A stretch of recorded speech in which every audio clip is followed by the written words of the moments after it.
ఈ ప్రాంతాన్ని మోసం చేసి ఈ ప్రాంత ప్రజలకు అన్యాయం చేస్తే మొన్న వచ్చిన వర్షంలా అంబేద్కర్ నగర్లో మునిగిపోయిన ఇండ్లోళ్ళు మిమ్మల్ని వంగబెట్టి మెత్తగా గుద్దుతారని నేను చెప్పదలుచుకున్నా. ఇవాళ వాళ్ళు అంటారు ఆటో సోదరులకు అన్యాయం జరిగిందని. ఆటో సోదరులకు న్యాయం అని చెప్తే చేయమని చెప్తే తప్పు లేదు.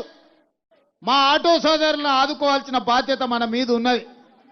కానీ ఆటో సోదరులకు అన్యాయం జరిగిందని ఇవాళ మా ఆర్టీసీలో ఆడబిడ్డలకు ఉచితంగా బస్సు ప్రయాణం ఇస్తే మా ఆడబిడ్డలకు బస్సు ఉచితం వద్దు బంధు పెట్టురని ఈ దరిద్రులు బస్తీ బస్తీ తిరుగుతురు.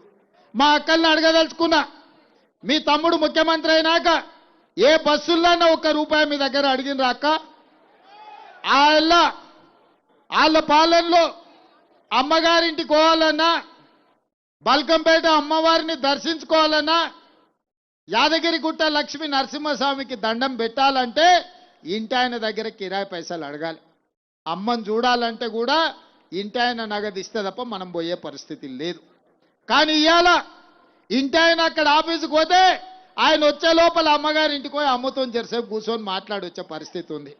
బిడ్డను మనవిస్తే బిడ్డ ఎట్లున్నదో చూసేద్దాం, మనవడో మనవరాలకో ఇంత ముద్దు పెడతాం, ఓ చాక్లెట్ ఇచ్చేద్దాం అంటే ఇవాళ మా అక్కలు ధైర్యంగా ఏడ బస్సు కనిపిస్తే గాడి ఇట్లా చెయ్యడ్డం పెడితే ఇవాళ మీ తమ్ముడు రేవంత్ రెడ్డి మీకు బస్సు ఉచితం ఇచ్చిండు. నిజం కాదా అక్క? మరి ఆ దరిద్రులకు కడుపు మంట ఏంది? ఆడబిడ్డ బస్సులో ఉచితంగా పోతే వాళ్ళకు బస్సు వద్దంటారు. గింత దుర్మార్గులు ఎవడన్నా ఉంటాడా?